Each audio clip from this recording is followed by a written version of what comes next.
Okay, what's going on, everybody? My name is Mang, and today we're going to be playing the Arkham Horror card game, the brand new living card game from Fantasy Flight Games. This is a cooperative card game, much in the vein of the Lord of the Rings LCG, but this time in good old H.P. Lovecraft's Cthulhu mythos setting. And so with the core rule set, the core box that you can get right now, you get enough for one or two players to play, and you get a single campaign that consists of, I believe, 3 scenarios. 3 scenarios indeed. Of course, many more scenarios will come, as well as many more new cards, so you can create custom decks and more investigators and all sorts of good stuff like that. So today I'll be teaching you kind of the very basics of it and how things work, as well as going through the first scenario, which is called the Ghoul's Hunger, or no, it's actually called the Gathering. I don't know, the Ghoul's Hunger, that's nothing. So it's the Gathering, and the campaign itself is called Night of the Zealot. So, before I go into the basics of the rules, I will give you the introduction to the campaign. Friday, September 18th, 1925, Arkham, Massachusetts. It is the end of a long and abnormally hot summer. The first hints of autumn beckon, but a heavy heat persists, relentless. A silent, unspoken anger grips the town. Tempers are short, and in the last week alone there have been numerous reports of townspeople coming to heated, violent blows with one another over simple misunderstandings. And now, a call from James Hankerson. He claims to have found a dismembered body in his barn. Blaming the weather would be too easy. There's something wrong with this town, and not a whole lot this old soothsayer can do to stop the slide. My auguries indicate a small group of investigators will soon take note of these strange happenings and set forth to make things right. I'll be watching their progress, but I won't be holding my breath. Okay, so that's the introduction to the campaign. The introduction to Part 1, The Gathering. You and your partners have been investigating strange events taking place in your home city of Arkham, Massachusetts. Over the past few weeks, several townspeople have mysteriously gone missing. Recently, their corpses turned up in the woods, savaged and half-eaten. The police and newspapers have stated that wild animals are responsible, but you believe there's something else going on. You're gathered together at the lead investigator's home to discuss these bizarre events. So, yes, I would say it's probably meant for 2 players overall. I mean, most board games are meant for more than 1 player, but we are by ourselves, and so there's only 1 investigator. And I will be playing as him today, whose name is Roland Banks. You can see him right there. It might not focus. That's not my job. His name's Roland Banks, trust me. He is a Fed, so he is not a private detective. He's an official detective.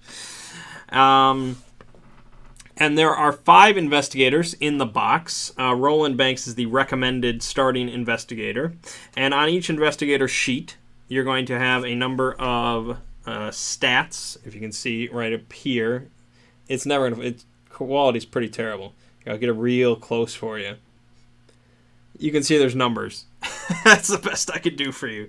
So you have 4 different stats. Each character has them. I think it's willpower, something like willpower, intellect, strength, and agility.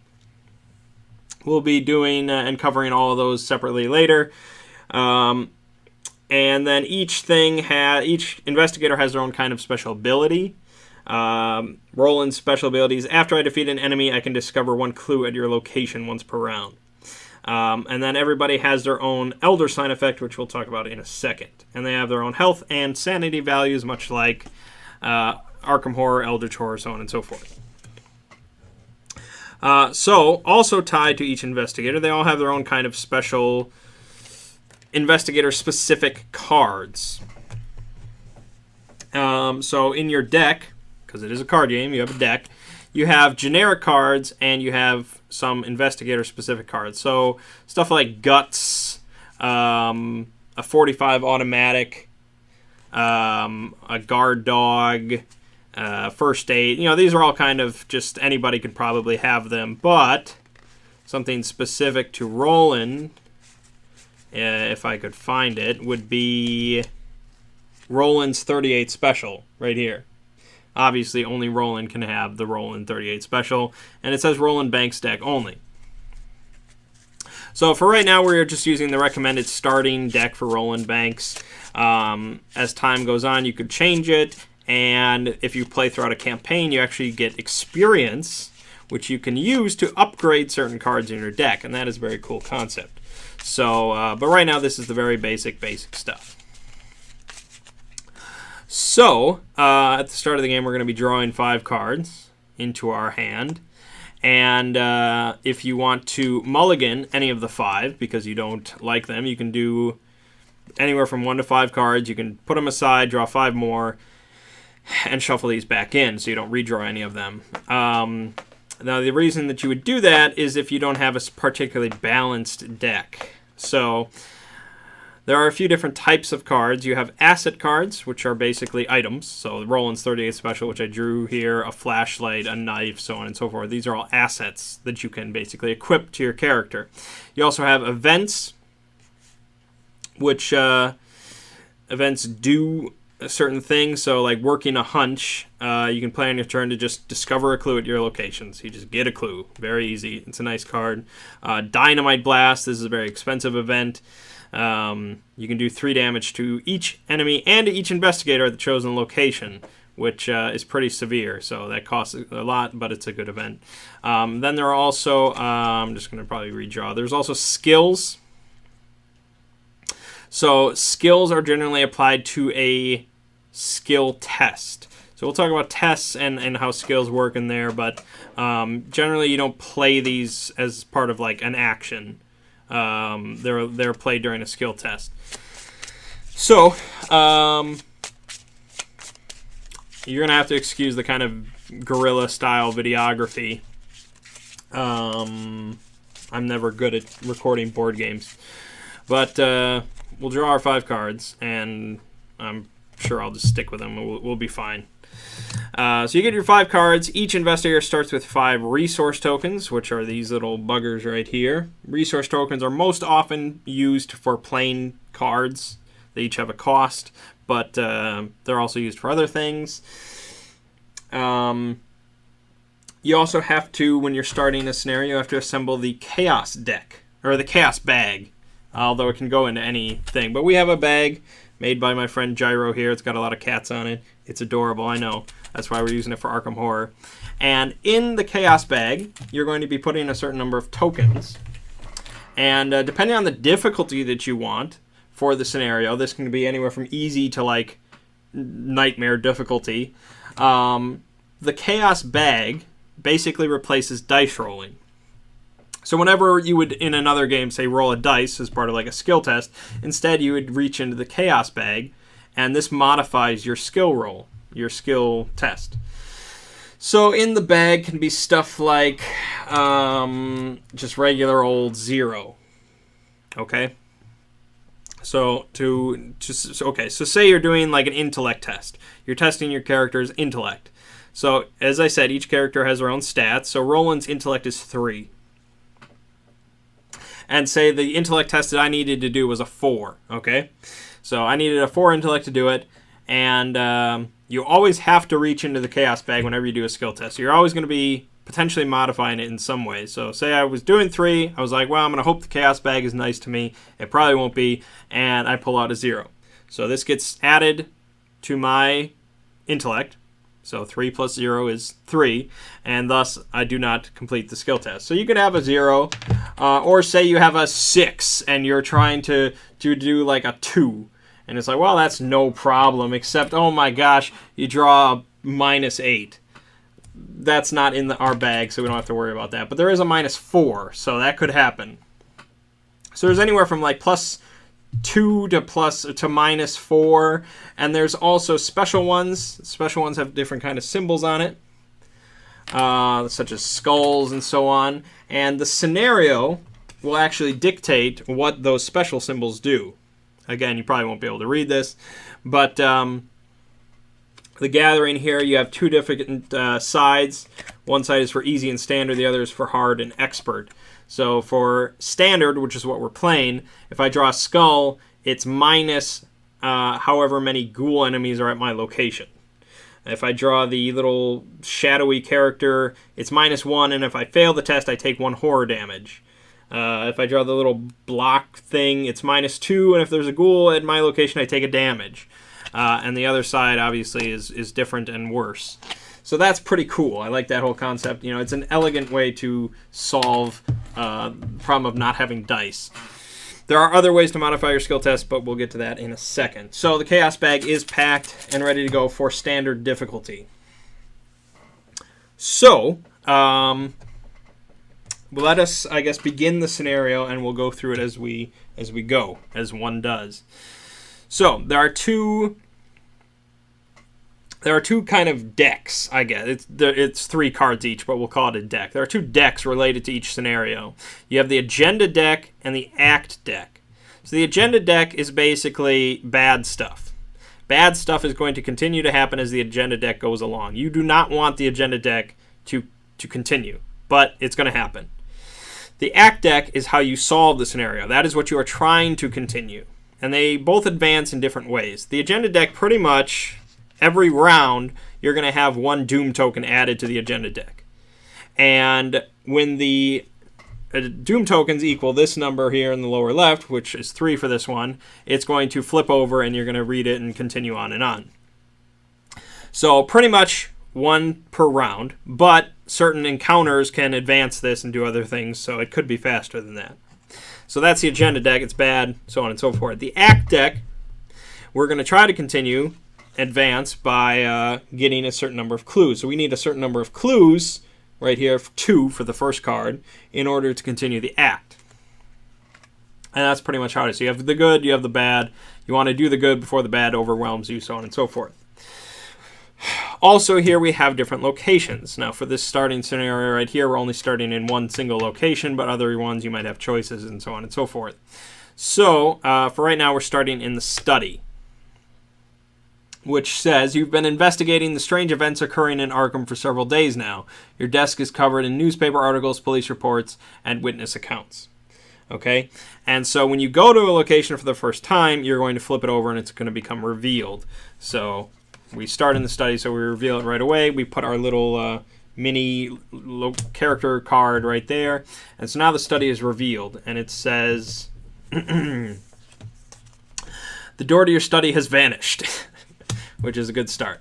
So on each location, you're going to have a couple different things. One is the shroud value, which is, if I can bring this back, this right here, the black number in black, is the shroud value. That's basically how difficult it is to discover a clue there.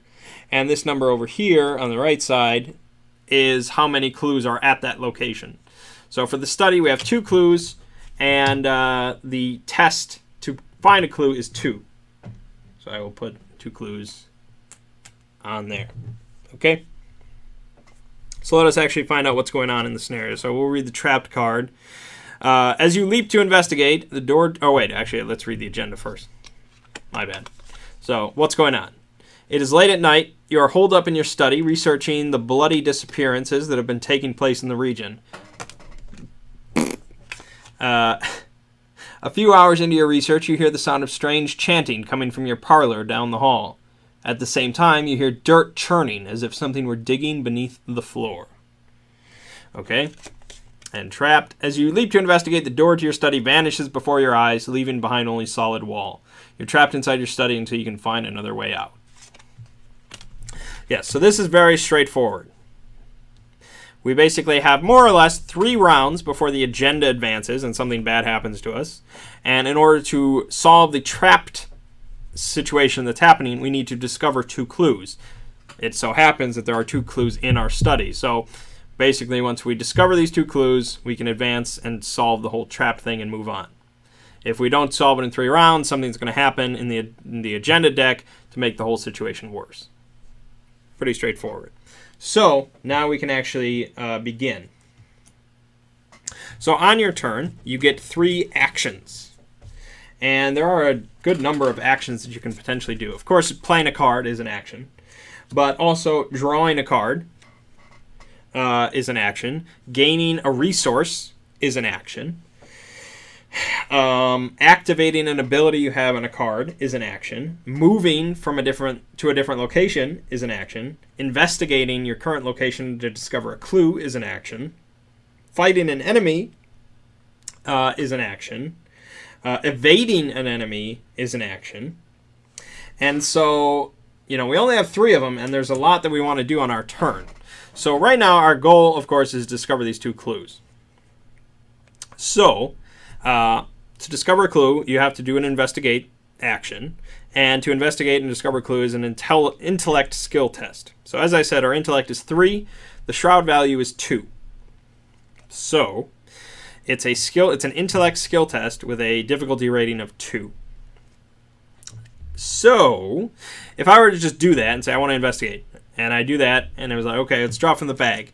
If I draw a 0 or a -1 or a +1 or a +2 or whatever, we're good. We solve it. But if I draw anything else, we have a good potential to fail the test. You don't really want to fail the test, so we're going to look at assets or anything else that can potentially help us. So we have Mind Over Matter, which is a fast card. It has the fast keyword.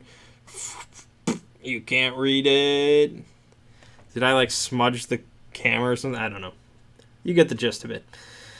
So fast means you don't have to play. It doesn't cost an action to put it down.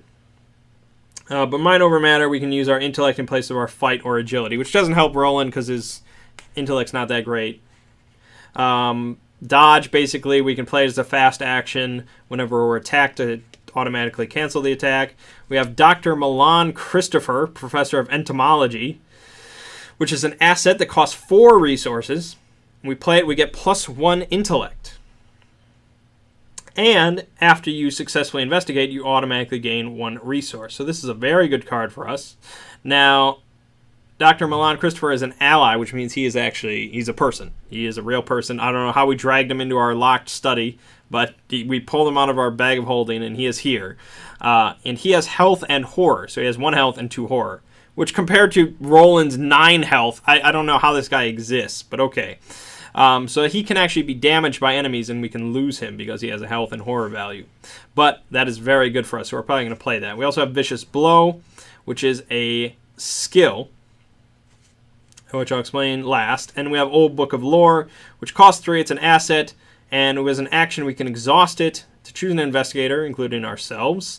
And we can search the top 3 cards of our deck for a card, draw it, and shuffle the remaining cards. So basically, it just lets us draw an extra card among the top 3 instead of just drawing the top card. Not incredible, but it's there. So we're going to play Dr. Milan, which costs 4 resources, and we start with 5, as I said. But we're going to get 1 back, hopefully, because we are going to investigate successfully. So now we have +1 intellect, which makes our intellect 4. So this gives us good odds. And so that was 1 action. We have 2 more. And so really, if we spend both our other actions on investigating, we do it successfully, then we can solve our problem. So we're going to do our next action to investigate on the study. So we have 4 intellect. We need 2. So as long as we pull from this bag and we get at least 2 overall, we can solve this. Let's see what we get. We get -3, of course. So we are at 4. -3 is 1. Now that is not the end of it, because we also have cards. I'm going to hope this shows up. But on each card, you see in the upper left, you have a number. See? That is the resource cost. Underneath that, you have symbols. It's really not going to show up at all, is it? Boy, oh boy, it's terrible. Okay, but under each one, you have symbols that correspond to skills. So you have the symbol for intellect, fight, agility, so on and so forth.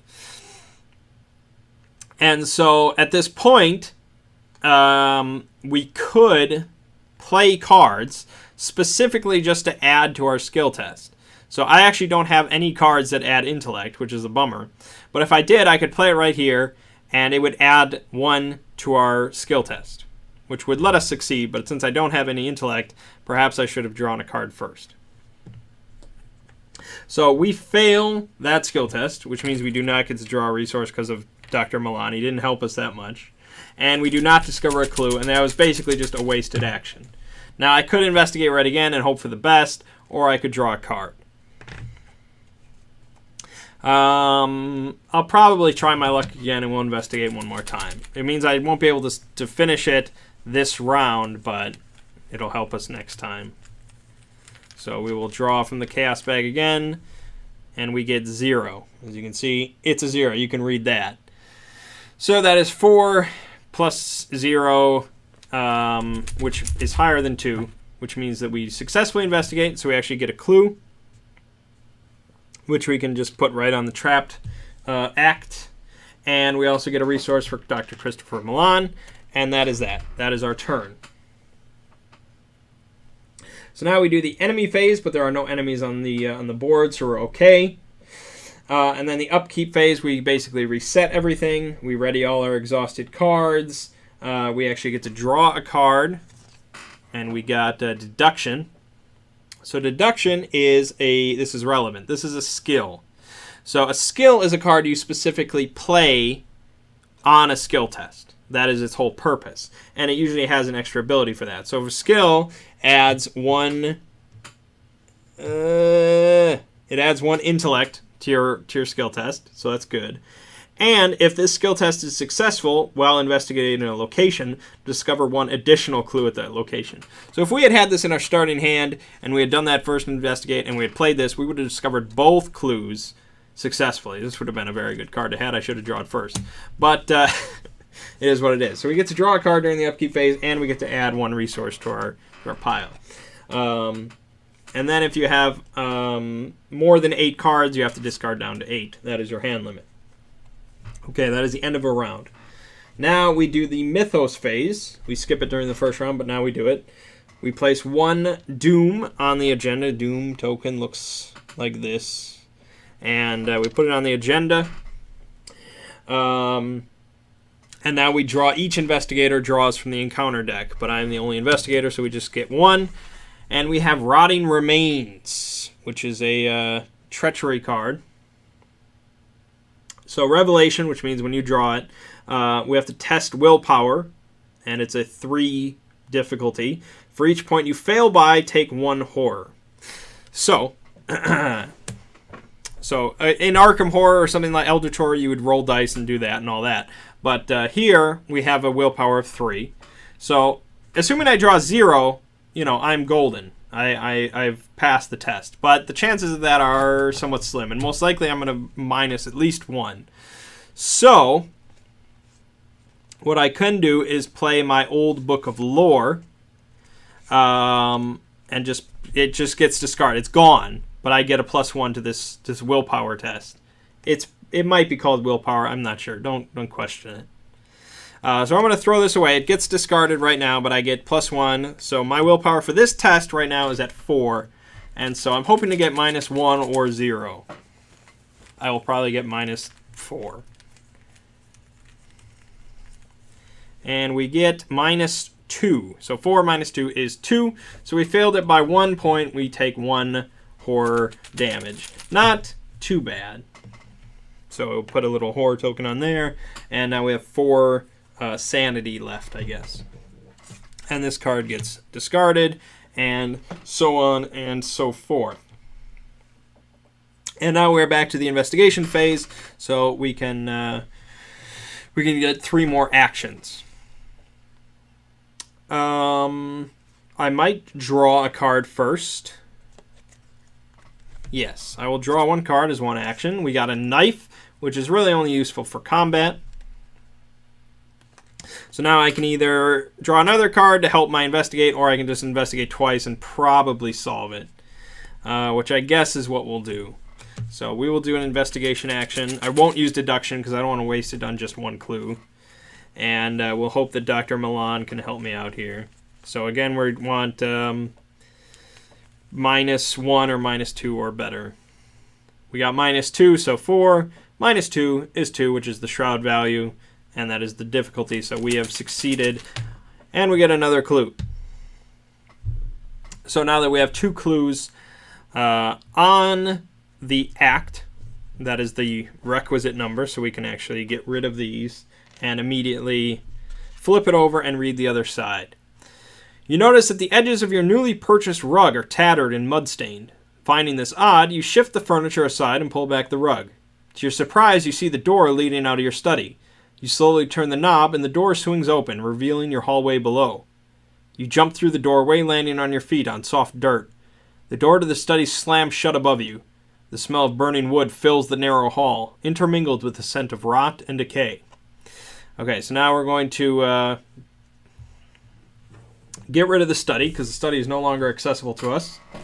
And instead, now we have access to 4 new locations.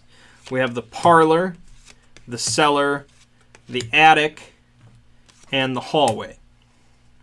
And we are in the hallway currently, so we're going to reveal it right away as it is. And I actually should have flipped these. We don't want to reveal these yet. We are not there yet.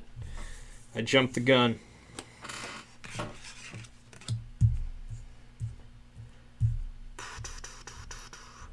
Okay. So, that is where we are. And now we have the barrier, which is the Act 2A. A glowing barrier blocks the path to your parlor. As you move toward it, intense heat forces you to back away. Picking up a handful of dirt, you toss it at the barrier and watch in horror as the dirt incinerates. Perhaps there's something in the cellar or attic that can help. So our objective is, when the round ends, if we're in the hallway, can spend 3 clues to advance and break down this barrier to the parlor. Now, very likely, before we can do that, the agenda is going to advance and something bad is going to happen. But for right now, we're in the hallway, which has a shroud value of 1, but there's no clues there, so it's kind of irrelevant. And the hallway says, the walls of your house are splattered with mud, and your hardwood floor is gone, replaced with a dirt path. Okay, now at the bottom here, down, you see these little colored symbols. And these match up to the symbol in the upper left of each thing. And so this basically tells you where you can move to and from. So you have the attic and the cellar, and from the hallway you can move to either one, but based on these symbols, you cannot move straight from the attic to the cellar, which makes sense logically. It's just that's how it's done mechanically. So we need 3 clues in order to break down this barrier, and there's no clues in the hallway. So we can probably assume there's going to be clues in the attic and the cellar. So we'll move the parlor aside because we can't go there yet because there is a barrier. And it says the entrance to the parlor is blocked by a barrier. You cannot move here. Okay, so we spent 2 actions so far, and we have 1 action left. So our next action is going to move to the attic. So since we're moving here for the first time, we're going to reveal it and flip it to the other side. And it says force, so you have to do this as soon as it's revealed. After you enter the attic, take 1 horror. So we will take 1 horror damage, which brings us down to 3 sanity left. And there are 2 clues in the attic, and it has a shroud value of 1. So it's very easy to discover these clues, but a little time consuming. So that was all 3 of our actions for this turn. So now we will let the bad stuff commence. So everything gets reset and readied. We draw a card, which we got a flashlight. Flashlight is good. So it costs 2 to play this. And it has 3 uses. And you can spend one of those uses, 1 supply, to get -2 shroud for an investigate action. So if the shroud would be 2, the difficulty would be 2, you can use a flashlight supply, and that brings it down to 0, which makes it a lot easier. It's a very good card for investigation. And we also get a resource. So we're at 4 now. We are not above 8 cards. So we move on to the Mythos phase, where we add a Doom to the agenda. We're still not at 3. And then we can draw an encounter card, which we get a Swarm of Rats. So this is a creature. We have our first enemy. So up here in the upper left, that's its attack value. So when you're doing the attack test, that's the number to beat. You need when you're trying to hit it. That's like the shroud value, but for attacking. And then this top number here is its health. It has 1 health, so it's very easy to beat. And to evade it, you have to roll, or you have to beat 3 agility. Then very small here. I don't even know if you can see it, but right there in the middle is the damage value. So when it hits you, it can do physical and or horror damage, but the swarm of rats just does 1 physical damage. So this is the easiest enemy possible, but we are fighting it, so it automatically gets engaged to us because we drew it, and there it is. So it is in front of us. We are facing it, and we'll discuss that in a second. So yeah, so that's that. Because we drew the card, it is engaging us in a 2-player game, 4-player game, whatever. Whoever draws the enemy likely is the one that is facing it, unless there's a special situation where it decides to go after somebody else. All right, the investigation phase. We're back to having our 3 actions. Now, of course, I want to investigate these 2 clues, right? And I want to find those and move on and just bum rush through this as quickly as possible before we get overwhelmed. But when you are engaged with 1 or more enemies, which we are, if you do anything other than fighting it, evading it, or I think like doing something else very specific. For right now, basically, if we do anything but fight it or evade it, it's going to hit us for 1 damage. That's an annoyance. I have the health to kind of do it, and I could just avoid it, but I don't know how long the scenario is going to go on. I don't know what else is going to come our way. So we probably just want to punch it in the face and kill it. So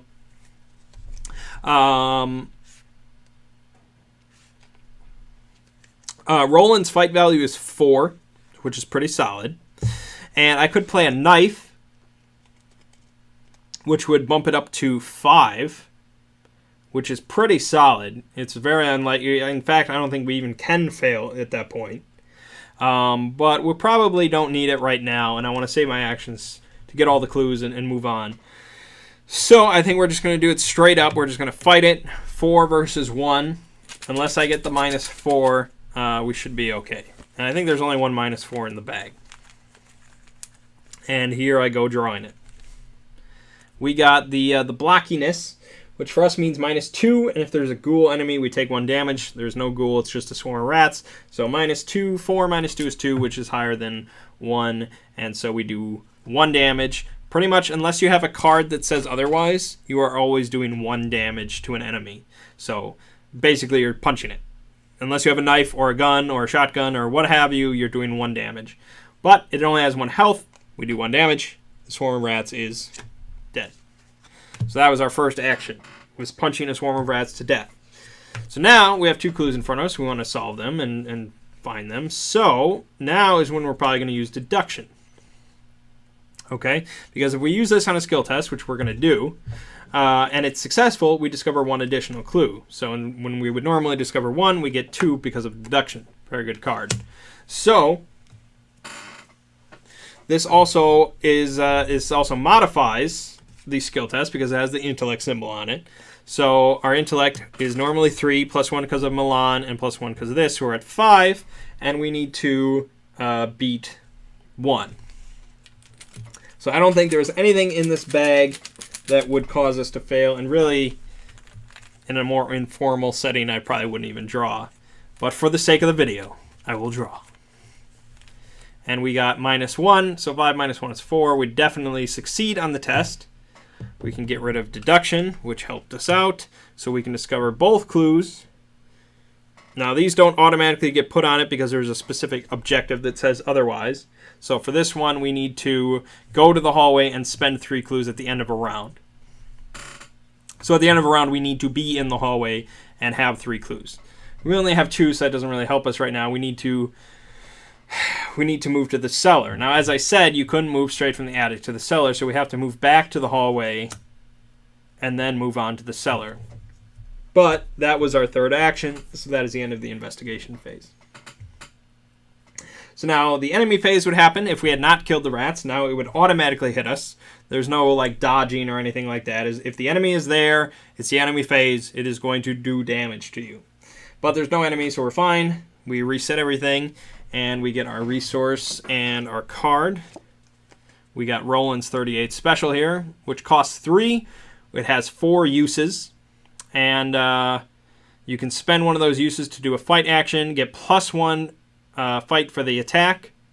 If there are 1 or more clues on your location, you get +3 attack instead, and you do +1 damage. So instead of 1, you would do 2 damage. It's a very good card. Obviously, it's exclusive to Roland, so we'll probably be equipping that soon enough. We are still not above 8 cards. So moving on to the Mythos phase, finally we place a 3rd Doom token on the agenda, which is the requisite number. So we're going to clear all those, and now we're going to flip the What's Going On card. Your house continues to change before your very eyes. The walls have decayed, and the ground in many rooms has turned to dirt. It is almost as if you have been transported somewhere else entirely, although every now and again you recognize elements of your former home. So the lead investigator, which is me, must decide. Either each investigator discards 1 card at random from his or her hand, or the lead investigator takes 2 horror. Okay, considering I only have 3 sanity left, I don't want to take 1 horror, so we're going to discard 1 card at random, and we're going to hope it's not my 38 special. Again, we're going to expect that it is, but you never know. And we are discarding Vicious Blow, which is a bummer because dealing +1 damage is very useful for some of the tougher enemies, but I'd rather do that than take 2 horror damage. Okay, so now that we have done that, we move on to the next agenda card, which is Rise of the Ghouls. The floor beneath you is giving way, and you see a vast network of tunnels twisting into the darkness below. Shapes and silhouettes of strange creatures move swiftly through the tunnels, trying to find a way up. You probably don't want to be here when they do. So the Doom number here is 7. So if 7 Doom tokens go on there, then we flip that over, which is probably going to be pretty bad. So we want to solve everything before that happens. Okay. We are back to the investigation phase. So our first thing is going to be moving to the cellar. We want to get clues quick. Flip over the cellar, move here. It has a force thing. After you enter the cellar, take 1 damage. Okay, Roland can do that.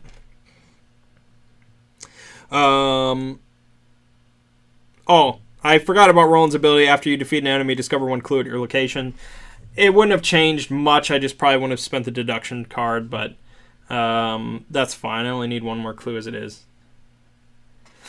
Okay, so we took the damage. We are in here. There are 2 clues here, but we only need 1. The shroud value is 4, so this one's going to be a bit trickier to do. As it stands, I would need the 0, +1, or +2 to do it, so I will likely fail if I would, or the Elder Sign, but that's pretty uncommon. So I will likely fail if I try to just straight up investigate. Oh, and I didn't draw my resource for Milan for investigating before. Okay.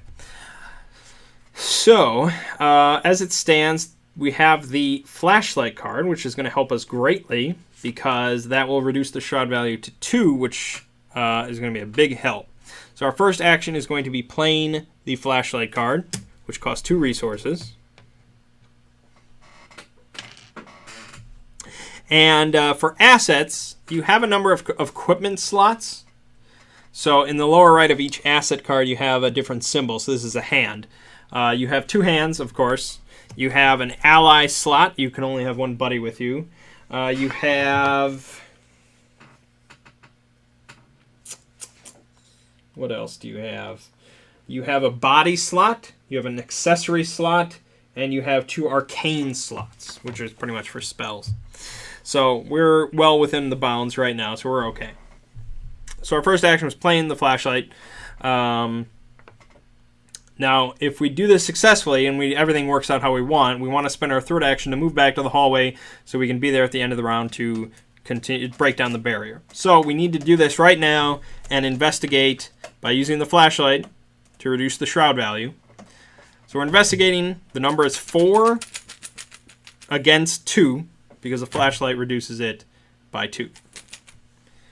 So it's possible. It's possible we succeed. We got the Elder Sign. Hey, that's pretty good. So the Elder Sign, because Roland's Elder Sign effect is +1 for each clue on my location. So this is basically a +2. So we rolled 6 against 2. Definite success there. Milan gives us a resource. We get a clue. And for our final action, we will move back to the hallway. Et voila. Okay, so everything there's no enemies, so we don't have to do the enemy phase. Everything resets. We draw one more card, which we got another flashlight, which is fine, I guess. Oh, I didn't put the uses on here, so okay. And we get another resource. We still are not at 8 cards, so now it's the end of the round, so I will spend my collective 3 clues. And we will advance the barrier act. Using the barrel from the attic, you carry ice and snow from the cellar and hurl it at the barrier. See, because we had to go to both the cellar and the attic, so that was kind of the explanation for that. And hurl it at the barrier. The barrier sparks and shudders as it consumes the ice, then hisses and fades out of existence. The barrier blocking passage into the parlor has vanished. Reveal the parlor. Okay, there's our parlor. And so we put into play now, in the parlor, a character known as Leda Chantler. And we also spawn the Ghoul Priest in the hallway. So here we have basically an elite enemy, an elite ghoul enemy, known as the Ghoul Priest. And he is going to spawn right here. And since we are there, if an enemy spawns where you are, you basically automatically engage it. So it's going to automatically engage us. Now, it has a prey ability, and prey determines who it engages with.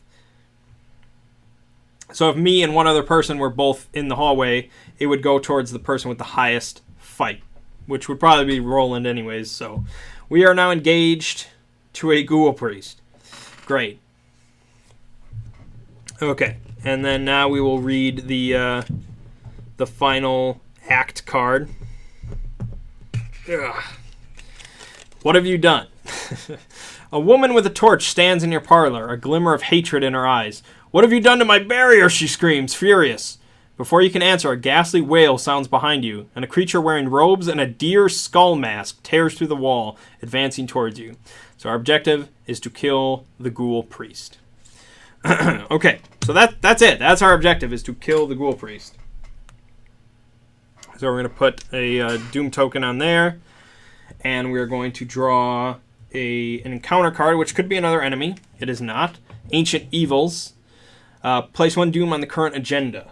So it just is an extra one there. So we're at 2 out of 7. So we need to kill this in 5 rounds, which I think we can do. Now the Ghoul Priest is not like the Swarm of Rats. The Ghoul Priest is tough. It has an attack value of 4, so that's the number we have to beat. It has 5 health, so that's a number of hits. It's 4 to evade it, so even that's tough. It retaliates, and when it attacks you, it does 2 health and 2 horror damage. So, yes, it's going to be very difficult to beat. Now, let me just look up what retaliate is. I know it's bad. If you fail a skill test while attacking an enemy that has a retaliate keyword, it performs an attack against the investigator. So normally when you would hit an enemy, if you would fail the attack, it would just do nothing. But with retaliate, it's going to automatically do damage to you right away. So that's pretty bad. Now, if there were 2 of us, the Ghoul Priest would actually have 10 health. So that's even worse. But there's only 1 of us, and it's going to be tough to avoid damage from this thing. Now, if I do a move action, that does not include an evade action. So if I want to move away from the Ghoul Priest, he would hit me automatically. I have to evade first as an action, successfully, and then I have to move away. And if I fail the evade, he's going to automatically do damage to me anyways. Now, it might be best to just move and take the damage, but the question is where to move to. Well, we have Leda Chantler here. And it says, while she is not controlled by a player, she gains Parlay, which means that if we're here, we can just do an action to parlay with her and test our intellect 4 And if we succeed, we can take control of Lita Chandler as an ally. Now, this would replace Dr. Milan, but Dr. Milan is no longer relevant to us. So we throw him to the wolves. So if we get control of Lita Chandler, we get +1 fight. And if we successfully attack, we do +1 damage. Right? Which is pretty good, because if we combine that with like the 38th special, we can do like 3 damage in 1 hit, which would cause the Ghoul Priest to die in 2 attacks, if successful. I think Lita Chandler will probably help us out, especially because she's an ally, and I believe allies can take damage for you. I want to make sure. Yes, so when an investigator is dealt damage, you can place damage on the card and or any of the investigator's assets cards that have health up to the amount of damage each card can hold. So that means basically Lita, because she has 3 health and 3 horror, she could take 2 hits from the Ghoul Priest for us. So it really behooves us to take control of Lita. Now we have to parlay with her to convince her to fight for us, which is an Intellect 4 test. So Dr. Milan is still going to be useful for that sense. But the only thing that I would like to know for a skill test. Okay. So we can't actually use the flashlight in any way for that skill test because it's already on the table and so on and so forth. The only card... I have another flashlight that we will probably use for the parlay. I don't know how it works. It doesn't make sense. But, so what I think we're going to do is we're going to move right away, which provokes an attack. But I have the dodge card, which costs 1 resource to play, but it lets us automatically dodge the attack, which is very good because I only have 3 horror, so I can only take 2 hits from him as it is. So that's going to be our first action. We're going to move to the parlor. We provoke an attack because, again, if you don't move, or if you don't fight or evade, you get hit. And we're going to spend 1 resource to play the dodge. Okay, so we dodge the attack. It's nullified. And he moves with us. So it's not like we left him behind in the hallway. If you're engaged with an enemy and you move to a different location, he follows. So the Ghoul Priest is still on us. But that's fine. And I think, I believe, we're going to provoke another attack because we're parlaying. I believe. Now, I'm wondering if we had evaded, if that would have disengaged. Yes, so that exhausts the enemy and it breaks the engagement. So if we had evaded first and then moved, then we could have moved without the Ghoul Priest. Now, at the beginning of the next round, he's going to move right to us and re-engage. But it would let us parlay without provoking another attack. The problem is, I don't think I would ever actually evade him without really high luck. I would have to get rid of Mind Over Matter. I'm not getting rid of this. So I'd have to get rid of Mind Over Matter and get lucky. Personally, I don't think it's going to happen. Now, it's a bummer that we're going to take another damage, and we can't avoid this hit. So it just is what it is. Now what we could do is just have Dr. Milan take the damage. But that would lower our chance of parlaying successfully. So I don't know.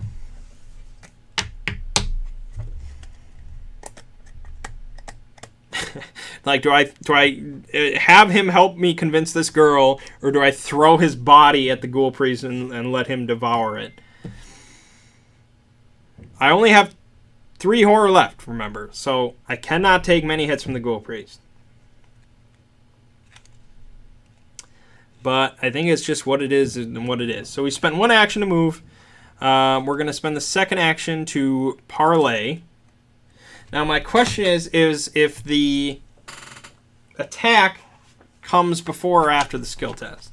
Because if after, then I can use Dr. Milan first to help me convince her, and then I can kill him.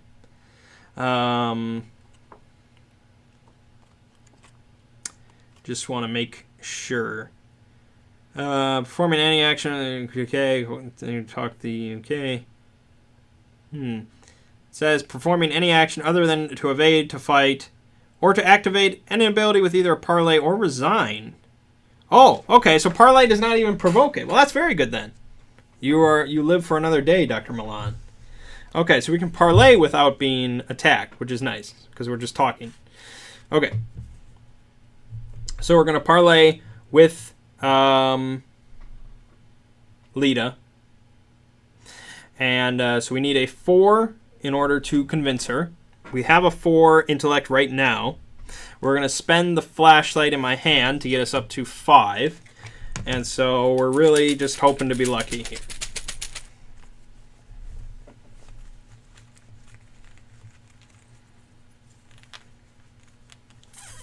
We got the skull. The skull is minus for the number of ghoul enemies at our location. So that's -1, which means that we succeed. That was very good. Okay, so we have convinced Lita to join our team, which is nice. And because we can only have one ally at a time, she replaces Dr. Milan. So I'm not quite clear what happens to Dr. Milan here, but rest assured, he is gone. Okay, so now that she is on our side, we have +1 fight. And if we successfully attack an enemy, we get +1 damage. So, as it stands, I have 5 attack, and I need 4 in order to successfully hit the Ghoul Priest. And if I fail to successfully hit the Ghoul Priest, I take his damage, or rather, Lita takes the damage. So, I can either attempt right now to just do it, and try and hit him, and hope for the best. Or I can spend my third action to play Roland's 38 special to help me for the next time that I fight. Now, no matter what, Lita is going to get hit. If I fail this, she is dead before my next turn, which is really bad. So I don't think I want to fail, so we're just going to do the 3 to put out Roland's 38 special. So that is my third and final action. 3 resources. Done. And we're going to move on to the upkeep phase. Oh, no, the enemy phase. So they're going to hit. So he does 2 health and 2 horror.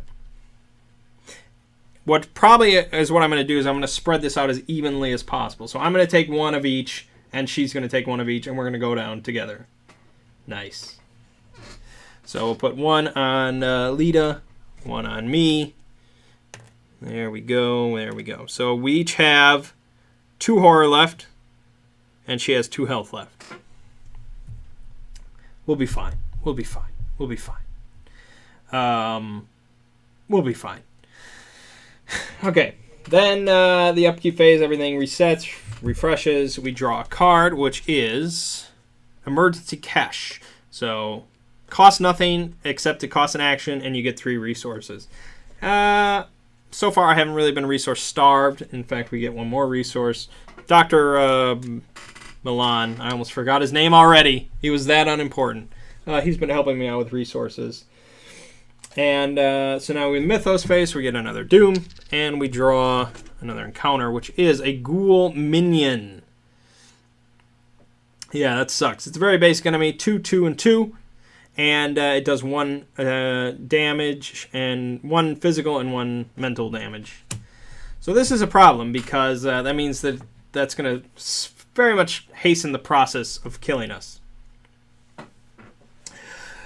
But we can kill him in 1 shot if we play our cards right. Ha ha ha. So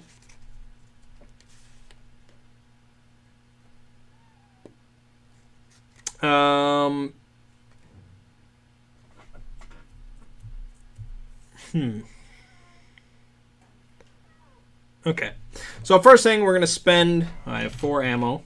For some reason, his gun only has 4 bullets in it. That seems ill-prepared. And we're going to spend 1 resource to fight, and we're going to shoot at the Ghoul Minion.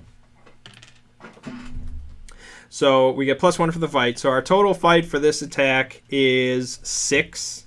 And I literally cannot fail, but we will do so. We will draw anyways. And if I succeed, I actually do 3 damage. So I really don't have to spend Roland's 38 special, but I don't think we're going to deplete its uses anyways. So we get -1, which is 5, which is a successful attack, and so we kill the ghoul minion. So I would normally discover a clue at my location because I killed an enemy, but that does not apply. And so that's that. That was our first action. We successfully killed that.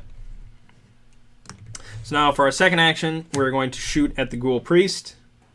We could kill him right now. If we succeed twice, we could kill this ghoul priest and just win, and it'll be great. So we're going to shoot once. 6 against 4.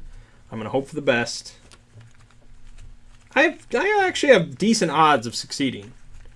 The 3s and 4s are pretty uncommon. In fact, there's only 1 -3 and 1 -4 in the bag.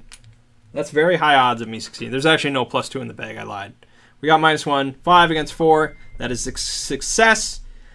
We actually do 3 damage. So he has 2 health left. And so we're going to shoot at him right again. Let's hope we can do it. I think we can. I think we got a good odds. -1 again. Success. Boom. 2 shots to the dome. Blew his brains out. Okay. So as soon as we do this, we advance. When the robed creature falls, the fiendish swarm burrows back into the ground, and the chaos of the house quiets. But the stranger in your parlor doesn't seem relieved. You broke my seal that was set to trap the ghouls within, she raises her torch. Now we must take more direct measures and burn this hell pit to the ground. The lead investigator must decide. It was never much of a home, burn it down. Or this hell pit is my home, nowhere we burn in it. And each one of these is going to end the scenario, but they're going to go on to different options for the resolution. So it says, do not read until the end of the scenario. So it's just going to be something I read and perhaps decides later. I don't think Roland is too attached to his home. I'm going to decide that. So I'm going to say, it's never much of a home, burn it down, kill all the ghouls with it. So we do R1, and anytime there's an R, it means the end of the scenario. Yeah, I think R is resolution. So we're going to go into the booklet. Resolution 1. You nod and allow the red-haired woman to set the walls and floor of your house ablaze. The fire spreads quickly, and you run out the front door to avoid being caught in the inferno. From the sidewalk, you watch as everything you own is consumed by the flames. Come with me, the woman says. You must be told of the threat that lurks below. Alone, we are surely doomed, but together we can stop it. So in your campaign log, record that your house is burned to the ground, which is, campaign log is right back here. Lead investigator earns the Leader Chandler card and may include it in his or her deck. This card does not count toward the investigator's deck size. So we basically get a free card to add to our deck. And she's not terrible. She's got good health and horror, so that's nice. The lead investigator suffers 1 mental trauma from watching his or her home become a smoldering ruin. Well, that kind of sucks, but okay. So we have 1 sanity left. Each investigator earns experience equal to the victory value of each card in the victory display. Remember to add the eligible locations to the victory display. Each investigator earns 2 bonus experience as he or she gains insight into the hidden world and the mythos. So our victory display includes, I guess, locations. Let me just check. No.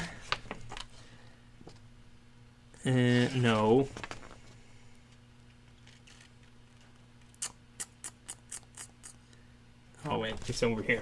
I'm dumb. Hold on.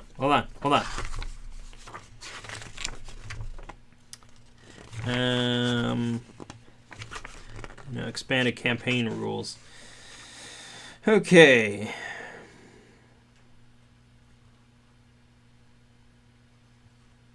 Oh, and now I have to refer to the rules reference. I actually did not look at all about the campaign rules, but since we're here and I'm talking about it, I might as well look it up and we can make sure. Campaign play. So you earn experience equal to total victory value of all cards in the victory display, plus 2 for us this time. It doesn't really say what the victory display is, although I can guess. Victory display. Okay, so if we overcome any encounter cards that are worth victory points, they get added to the victory display. And any... I assume any locations as well. Yes. Each victory point location that is in play. Yes. And with no clues on it. So that's an important exception. We did not discover all the clues in the cellar, so it does not count for us. But we do get the attic, which is 1 victory point. We get the Ghoul Priest, which is 2 victory points. And we get... That's it. That's pretty much it. So really, we got 4 experience. That's it. Now, I'm curious on how much cards actually cost in order to upgrade them. You can learn new abilities or spells or acquire new items and weapons in the form of additional cards. Adding a new card to a deck costs experience equal to that card's level, denoted by 1 or more white pips near the top left corner of the card. Always costs at least 1 experience. Yes, so you can add new cards to your deck, or you can add better versions of the cards you have. Since I'm here, I guess I will show you some cards that are better. Hopefully ones that I played during the game so you can get an idea.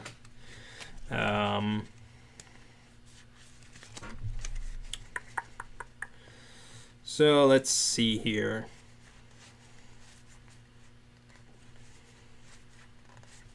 It's got to be something I played during the game that I can talk about. Probably not. But here, there's stuff like this is a 3 experience cost card. Costs 3 experience to add to your deck. Bulletproof vest, and all it does is it has 4 health value. So it counts as a body item. You can equip it onto your body. It counts as 4 health, so it can absorb 4 damage before you lose it. That's a very nice card. Elder Sign Amulet, basically the same thing, but for sanity instead. Also in here, every deck, I guess, has to have a mandatory weakness card. So when you draw it, it does something bad to you. So like here, Amnesia, as soon as you draw it, choose and discard all but 1 card from your hand. And then you get to redraw another card. Paranoia, discard all your resources. Haunted, add it to your threat area. You get -1 to each of your skills, and you have to spend 2 actions to get rid of it. So these things that are just like, yeah, that's shitty. It might come up and boom, another bad thing to happen to you. Kind of in the vein of just Arkham Horror, you know. Yeah, I don't know if there's any card in here that upgrades one of my cards that I showed you at least. But yeah, so that's how it works. And you upgrade your deck throughout a campaign. There's 2 more scenarios as part of this Night of the Zealot that I could show you. And that is Arkham Horror, the card game.